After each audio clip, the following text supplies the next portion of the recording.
Einen ganzen Monat lang ist Scott Ritter durch Russland gereist. Er hat viel vom Land gesehen, zahlreiche Gespräche geführt und sein neues Buch präsentiert.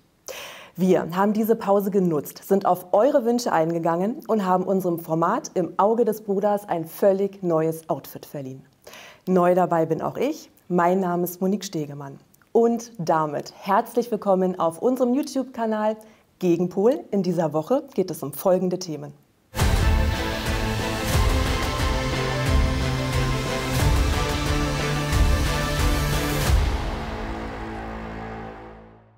Lieber Scott, schön, dass du wieder zurück bist. Wir starten gleich in die erste Frage. Du bist einen Monat lang durch Russland gereist. Welchen Eindruck hast du von dem Land? Schafft der Westen es mit seinen Wirtschaftssanktionen, Russland in die Knie zu zwingen? Hast du Auswirkungen der Sanktionen gesehen? Well, this was my first ever trip to Russia. The last time I was in the region, it was called the Soviet Union. And so that tells you that there's been a significant gap of time between. I've studied Russia and I've tried my best to keep up to speed on, what's happening in Russia, but seeing it firsthand is always much different than reading about it or listening to other people's opinions. I can come away with a couple, I think, observations that would be of interest for a German audience. First and foremost, the sanctions aren't working, and they're never going to work.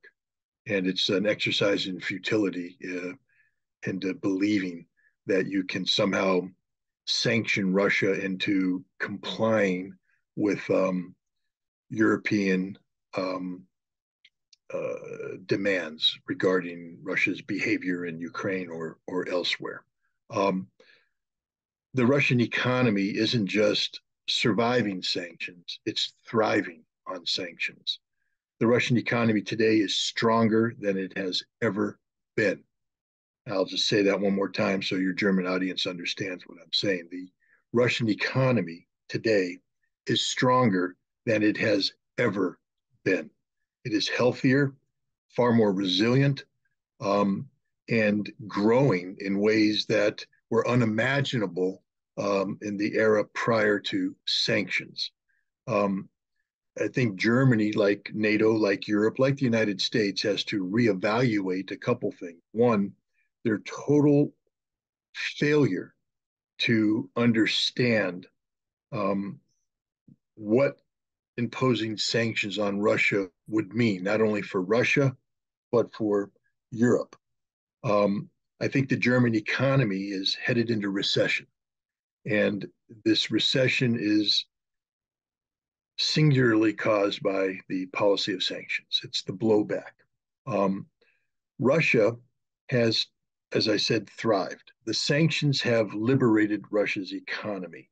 The West always believed that the integration of the Western economy with the Russian economy was a plus for Russia.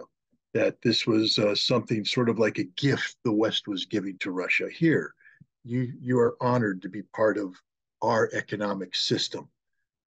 But I think what history is showing is that the integration of the Western economy with the Russian economy was a drag on the Russian economy.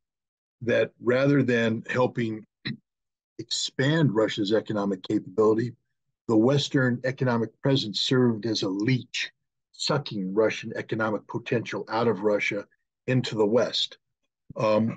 And by the West divorcing itself from Russia, this energy, this life's blood, economic lifeblood, is being put back into Russia.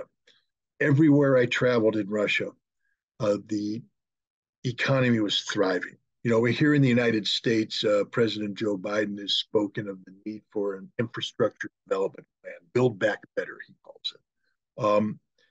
Well, it isn't theory in Russia, it's reality. Russia is building back better. Everywhere I went, there was construction, infrastructure development, improvements about everything, roads, buildings, you name it, Russia was doing it. Why? Because one, the sanctions failed to isolate Russia from the world. I think Europe, Germany, NATO should understand that there is a whole big world out there that doesn't center around Europe.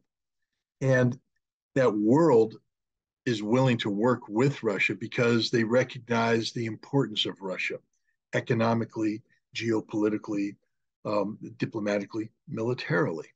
And this, these nations are investing in Russia. Billions of dollars are pouring into Russia from overseas um, companies. Companies are traveling, opening up business, etc. The Russian defense industry is booming. It's working on all cylinders. That helps with employment, but it's also not impacting the civil sector. Sometimes, people have said, and I know Joe Biden talked about this, that when Russia transitions to its wartime economy to sustain the effort in Ukraine, that it will cause economic collapse. Far from it. The Russians have made this transition so that they are producing everything they need for the special military operation while continuing the civilian economic expansion. So Russia's economy is healthy, vibrant, successful. Everything Germany's economy isn't. So Germany might want to reconsider its policies regarding sanctions. It's backfired, and it's only isolating Germany. It's not isolating Russia. The other thing is the major takeaway is about the Russian people themselves. For a long time, I think Germany, like the many Western nations, including the United States, uh, had been supporting the notion of helping create a vibrant political opposition to Vladimir Putin, um, under the belief that the Russian people didn't want to be led by this man, that this autocrat was not attractive to the Russian people, and that if they could find somebody such as Navalny, for instance, that they could disrupt Putin's future, bring about a collapse of the Putin regime, and install this democratic leader. Um, I've always recognized that as being a fundamentally flawed concept. But again, book reading is one thing, seeing it is another. Because of the special military operation, um, the population base, and remember, Navalny never garnered more than 2, 3, 4% of the vote on a good day.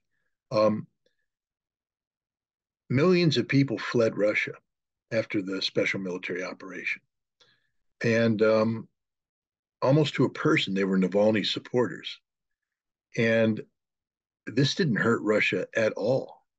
It actually liberated Russia because it was like poison leaving the body. The people that remain in Russia aren't necessarily pro Putin. They're pro Russia. They believe in Russia. They support Russia. And these are people who may not have supported the special military operation when it first started. I think what I found is there was a lot of questions about why Russia had to do this. And I think one of the reasons why those questions existed is that the Russian government hadn't done a good job of explaining the complexities of Ukraine, NATO expansion, et cetera, to the Russian people. So there were many people who believed that the threat that the Russian government said existed in Ukraine wasn't a threat worthy of Russia going to war. But as the West, that's Germany, by the way, decided that they were going to pour billions of dollars of military assistance into Ukraine, transforming a Russian-Ukrainian squabble into an existential struggle for Russian survival against the collective West. The finer points of why Russia got involved in Ukraine disappeared. And the only question today is how is Russia going to defeat the collective West, which has used Ukraine as a proxy to destroy Russia. And this is what the German people need to understand. When you endorse policies that seek to bring harm to the Russian people in hopes that that will somehow cause the government to collapse, all you're doing is causing the Russian people to rally around the Russian soul, the glue that holds the nation together. I went to Volgograd. It's known probably better in Germany as Stalingrad. And the Germans understand what happened there. They understand that that was the beginning of the end of Nazi Germany's gambit to destroy the Soviet Union. When you climb the steps leading up to Mamayev Kurgan, the hills that were on the edge of the Volga River that where the Soviets defended against the Nazi Germany onslaught, holding the last 100 meters of the eastern bank to prevent the Germans from capturing Volgograd, Stalingrad. You climb this hill, there's 35,000 Soviets buried underneath that soil, men who died fighting Nazi Germany. At the top is a giant statue. The motherland calls. The emotion that comes from seeing that statue is unreal, unreal. There are some people that call it mythology. That basically it shows that the Russians are prisoners of their past. And in a way, the Russians are, because they will never forget their history. They will never forget what happened. The Russians literally believe that their ancestors are looking down on them and holding them to account for their behavior today, and does it honor the sacrifice that was made. In the West, we've forgotten about this. We forgot about this momentous conflict, this titanic struggle. And the Germans have forgotten about it. This is where I get angry with the German people. Because while, yes, you don't want to wallow in history when it's negative. Look, I lived in Germany. I lived there in the 1970s. I lived there in the 1980s. I visited in the 1990s and the 2000s. And I love Germany. I love the German people. I love German culture. And I have a respect for German history. But if you're going to say you respect history, you can't walk away from that which is inconvenient. And yes, the period of Nazi rule is inconvenient. And Germany must never forget that it happened. It must never forget who it happened to. And 27 million Soviet deaths will never be forgotten by the Russian people. And that's what that visit showed. The statue of the mother calling the Russian nation forward to defend it resonates today. It's not just a symbol of what happened. It is something that every Russian recognizes today as they look at what's happening in Ukraine and the threat that the collective West poses to Russia's existential survival. It rings forth today with as much emotion and fervor and insistency as it did back in the day. And the image of the Russian mother cradling her dead son, which is juxtaposed there, resonates as well. I mean, Russians are dying in this war. There is a heavy sacrifice being paid by Russia. And for the Russians, the death of Ukrainians is equally painful, because while the West is trying to paint this as a Russian aggression against the innocent Ukrainian nation, the Russian people recognize this struggle as a civil war amongst Slavic people that's been pushed on Russia by the West.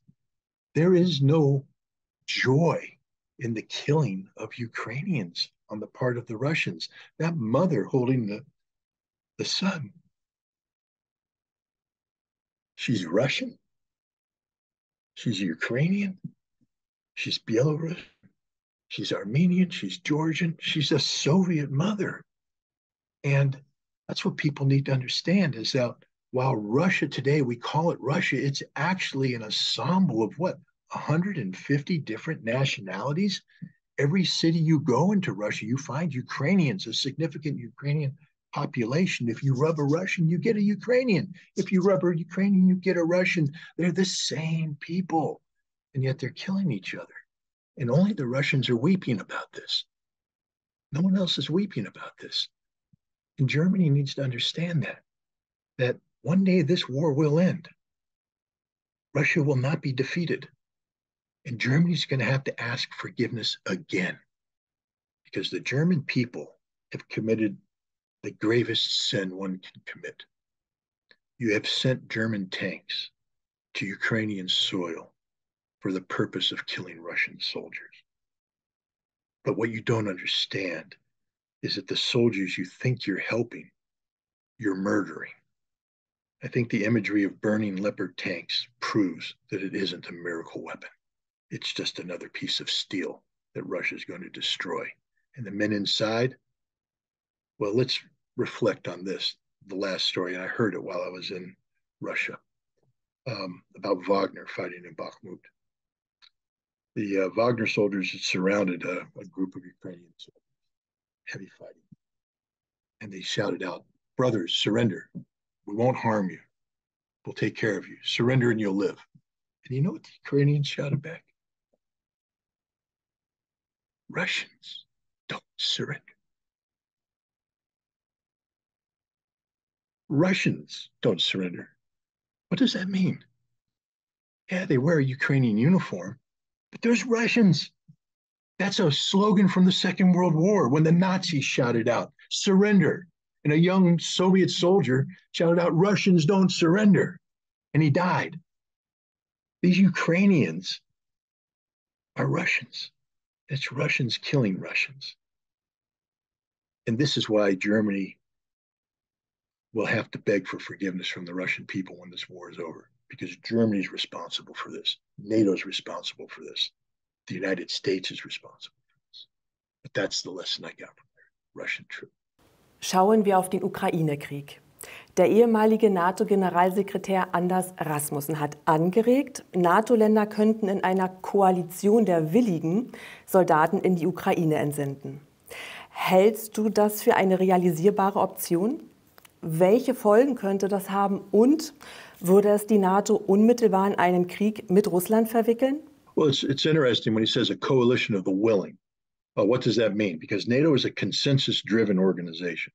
That means that if one, and we see this with Swedish membership, all it takes is one member to say no. Or in the case of Turkey, hayır. We're not going to let Sweden in. And we also see it, for instance, NATO wants to open up a liaison office in Japan. And France has said no. So what is Rasmussen proposing? Is he saying that he's going to go to, that they're going to go to NATO and ask NATO under, it would be Article 4, because it would be NATO being the aggressor. Article 5 is self-defense. That would require Russia to actually attack. So what he's talking about is Article 4, which has been exposed as NATO's war of aggression, because it's what NATO used, for instance, for regime change in Libya. It's what NATO used to justify attacking Kosovo, attacking Serbia, or sending nation-building troops to Afghanistan. It has nothing to do with defense of the North Atlantic Treaty Organization. It has everything to do with offensive, aggressive power. So this would be an Article 4 resolution, require unanimous NATO approval, and you're not going to get that. Hungary's never going to go for it. Other nations will never go for it. And Rasmussen's smart enough to know that he's not going to get an Article 4 protection. So it's curious. He said the coalition of the willing implies that you are not going, that there's going to be unwilling partners. All right. So that means it's not going to be a NATO force. It can't be a NATO force because NATO can't act without the unanimous consent of the body. So it's going to be a European force, which means they're going to enter Ukraine as combatants of what? Their individual nations? Rasmussen's smart enough to know, for instance, when Turkey entered Syria on its own volition, it didn't do so as a NATO nation. It did so as Turkey.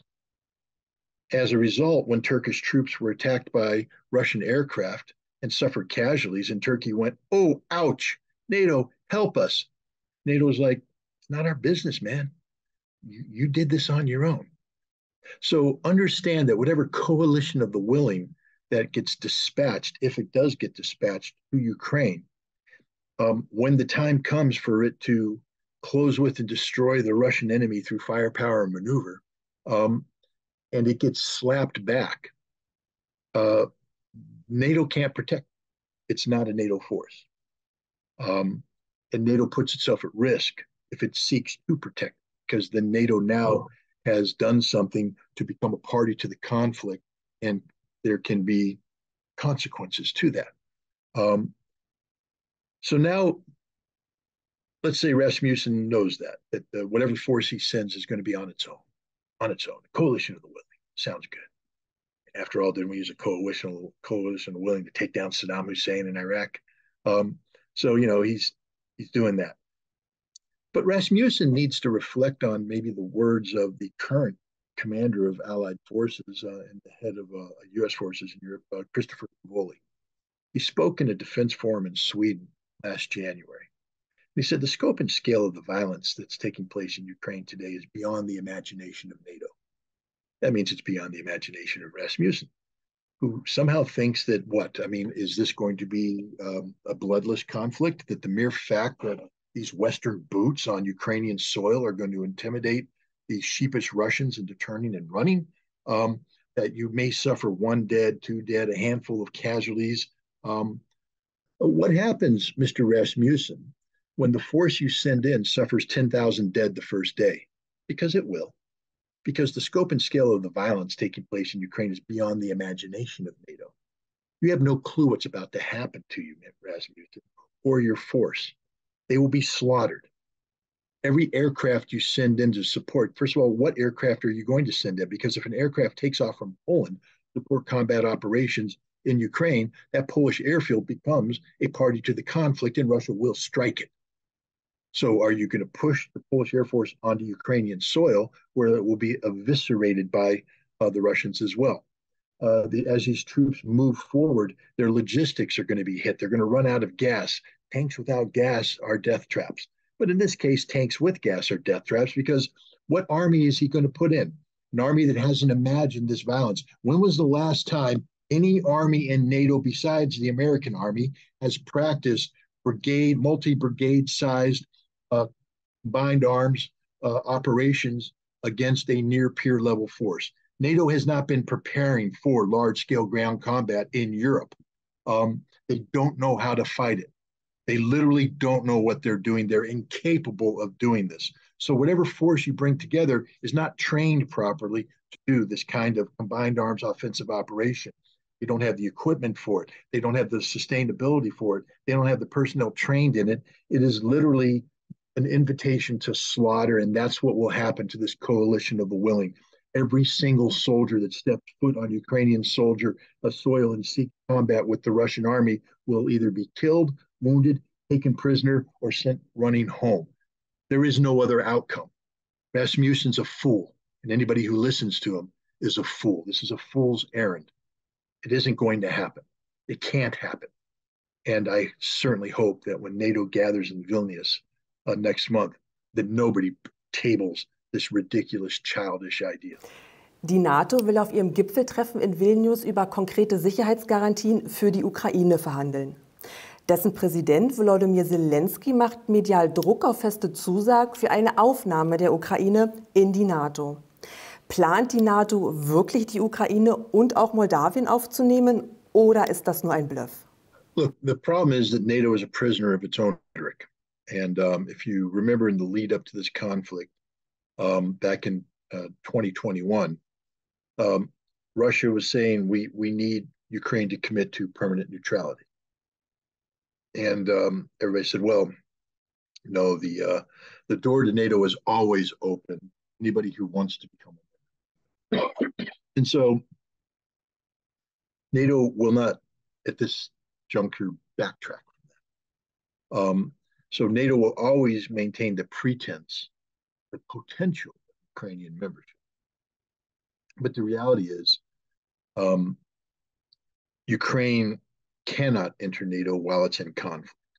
It's a violation of NATO policies, etc. There can be no ongoing territorial disputes, because the fact of the matter is, the moment you allow Ukraine to enter NATO while it's in conflict, NATO is at war. And a war between NATO and Russia is a nuclear war, and NATO will kill itself.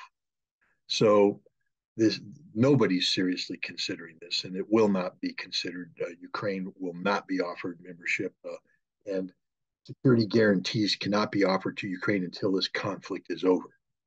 That's just a statement of fact, because you can't guarantee that which you can't guarantee. And you know, providing a security guarantee to Ukraine is a meaningless concept unless you're willing to back it up with force, and nobody's willing or able to back it up with force at this time. So Ukraine will be left to rot on the vine, which is what's happening today. Basically, NATO is allowing Ukraine to die.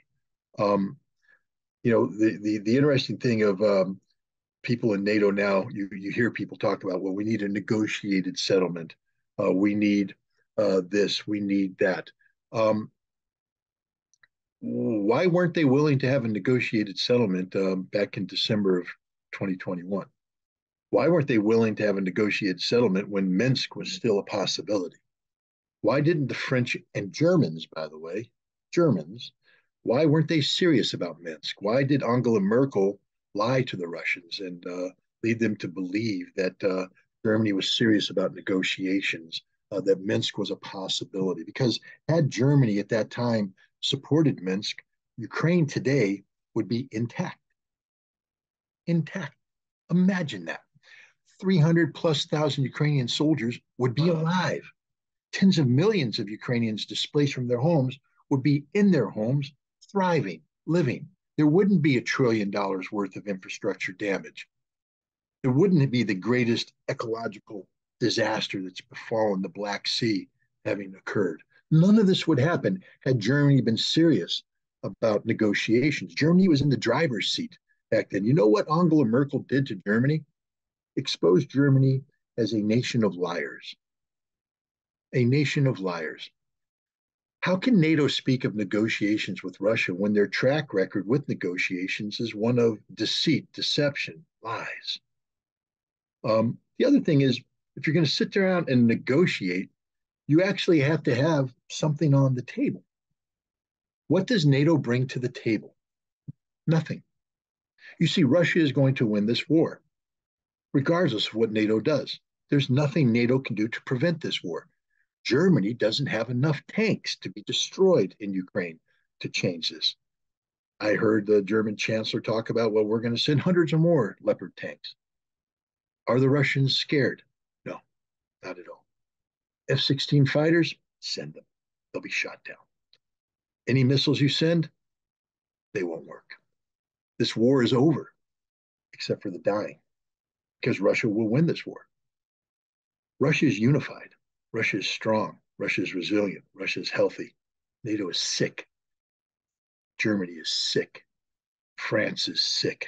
Europe is sick. It's not healthy. Your economies aren't healthy. You're not thriving. And yet you continue to do this death dance where you send Ukrainian men to die for your, sick belief in some sort of European dominance over Russia. It's disgusting. It's not going to work.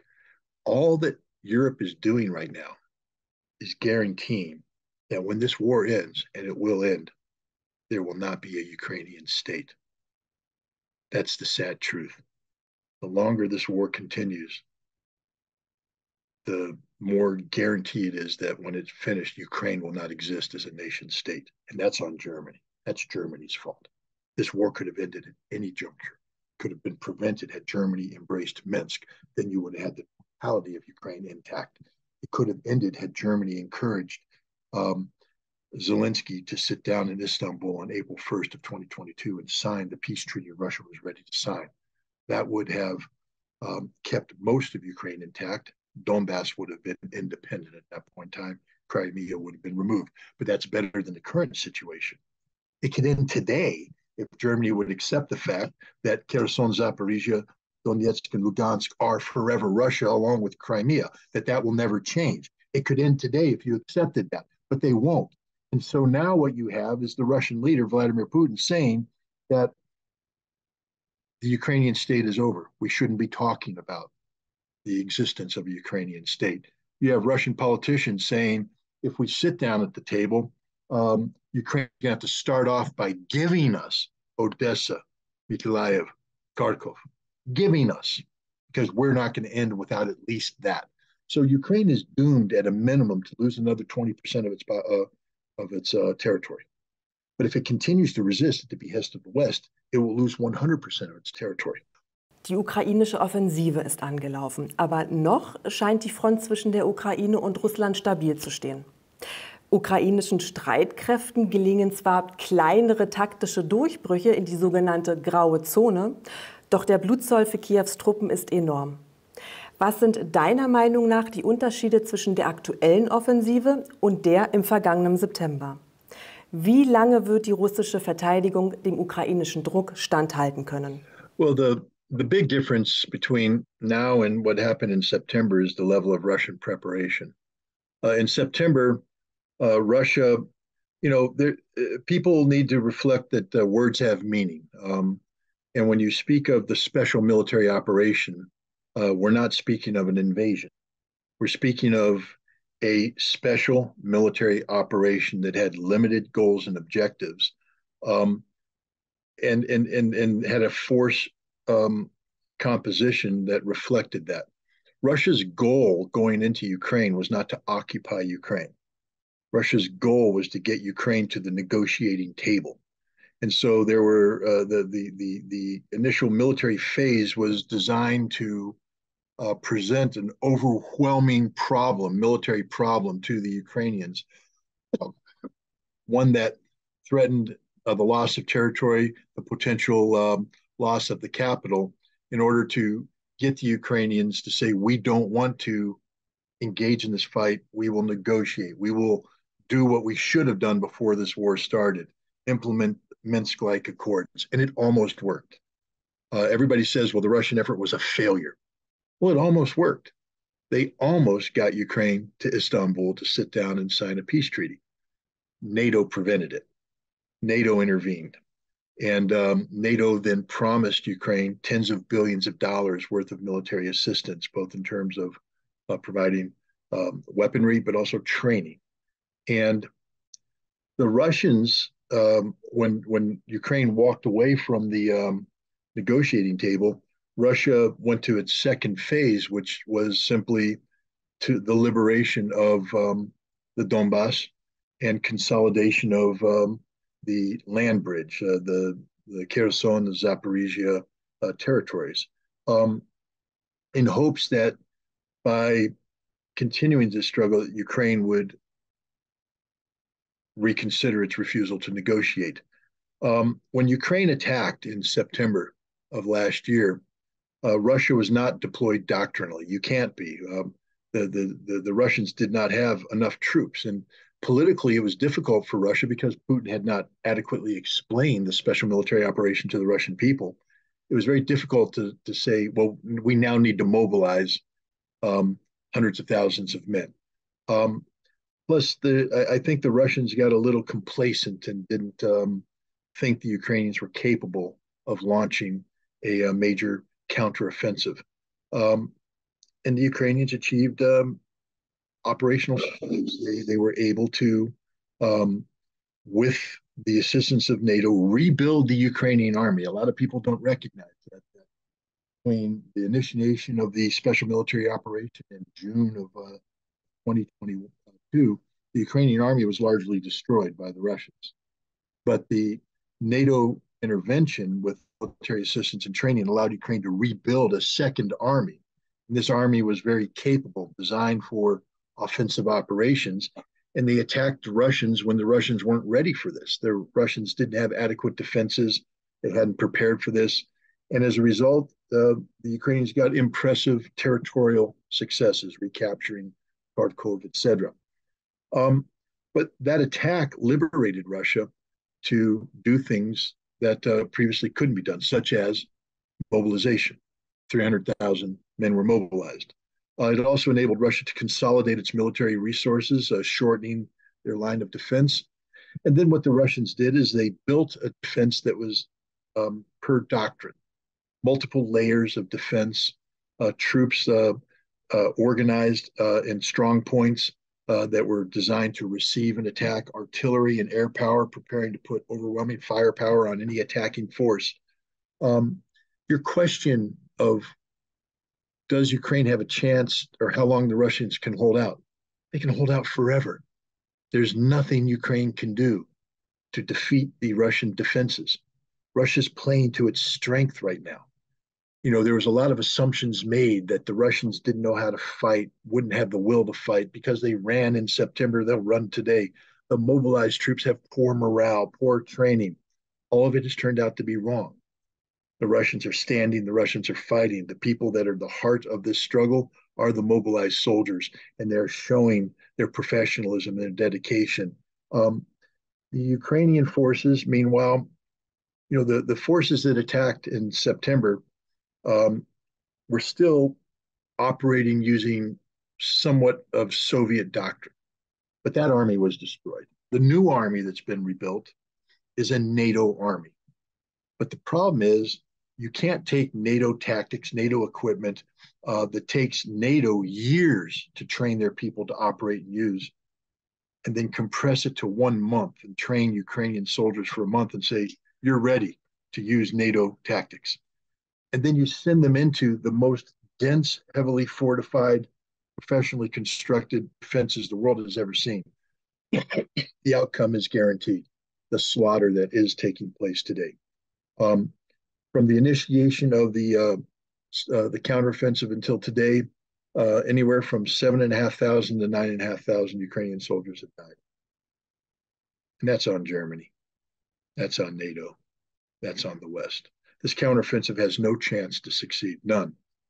All of the investment that Germany and NATO and everybody have made to this new third Ukrainian army will be destroyed on the field of battle.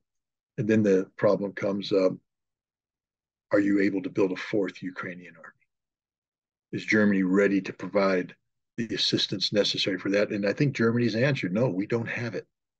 I think NATO's answered, we don't have anything left. And so, once again, by urging Ukraine to launch this counteroffensive, all you've done is guarantee the death of Ukrainians and the death of the Ukrainian nation. Gegenwärtig findet unter deutscher Führung das NATO-Manöver Air Defender 2023 statt. Das größte seiner Art seit dem Ende des Zweiten Weltkrieges. Es wäre nicht das erste Mal, dass unter dem Vorwand eines solchen Manövers auch die Weichen für eine weitere Eskalation gesetzt werden. Man denke nur an die Sea Breeze-Manöver im Schwarzen Meer oder Baltops in der Ostsee. Was ist das für ein Signal, das die NATO und auch die Bundesregierung von Kanzler Scholz mit Air Defender senden wollen? Wäre die NATO überhaupt in der Lage, Europa in einem Luftkrieg gegen Russland zu verteidigen?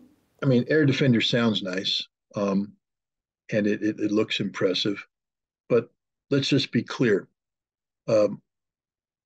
As we look at what Air Defender is trying to do, it's an exercise that almost defeats itself. Simply by deploying this many aircraft into Germany, you've overwhelmed Germany's logistics capability to support this. Half of the exercise is squandered on moving airplanes from base to this base. Just the simple process of moving airplanes to a base is an overwhelming problem for NATO. They're learning how to talk with each other. They're learning how joint operational proceedings. What they're not doing is learning how to fight.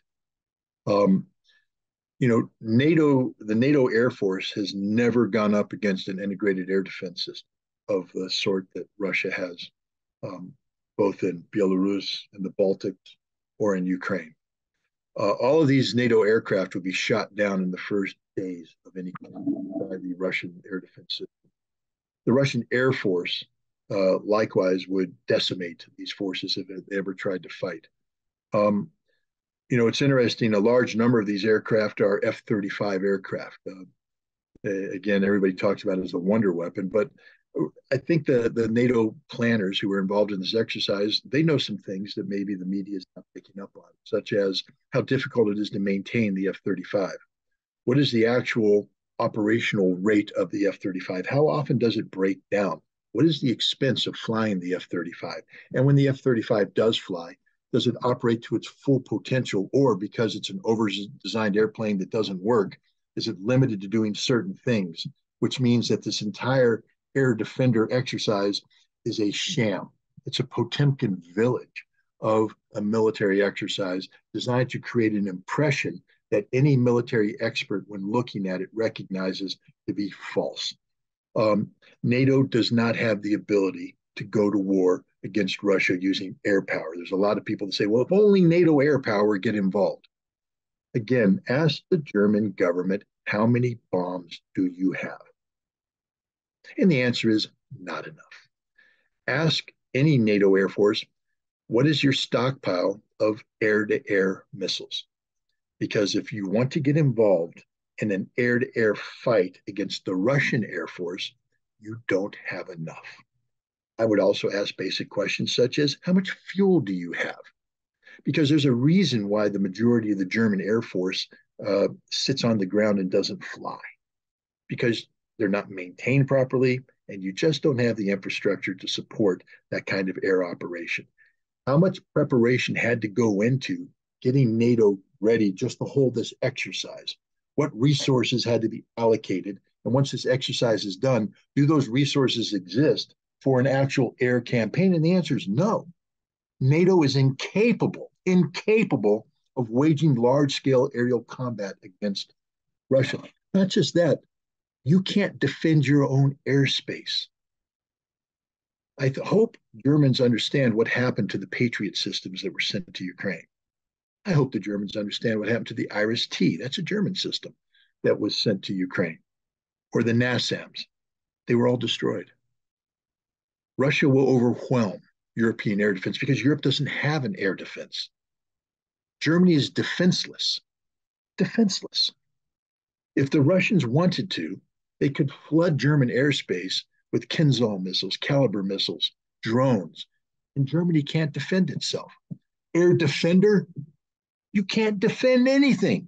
So it's a joke. It's part of the sham that is modern day NATO. NATO has not been preparing for this kind of fight. And so right now, NATO's trying to put on the impression that it's ready, but it's not. To be ready, you have to train. Look, I'll leave you with this imagery because maybe people understand it. Imagine 30 years ago, NATO being a vibrant young man, a bodybuilder, goes to the gym every day, lifts weights, flexes and says, I'm big and I'm strong. And then for the next 30 years, that bodybuilder sat on the couch eating potato chips, bratwurst, and not going to the gym. And so now it's a 60, 70-year-old man with atrophied muscles, a pot belly, no strength. And now it wants to stand up and say, I am somebody. No, dude, if you wanted to be somebody, you needed to go to the gym. You needed to work out. Military capability is like muscle. It has to be exercised to be real. And NATO has not been exercising its military capability. It hasn't been drinking its protein shakes. It hasn't been lifting the weights. And it is a pathetic, atrophied old man right now trying to be something that he maybe once was, but will never be again. Vielen Dank, Scott, für deine Zeit und bis nächste Woche. Thank you, you too. Bye-bye. Liebe Zuschauer, euch herzlichen Dank fürs Zusehen. Wenn euch die Sendung gefallen hat, teilt sie breit in den sozialen Medien, abonniert eben noch unseren Kanal. Wir werden jede Woche spannende Fragen haben. Und bis dahin, tschüss.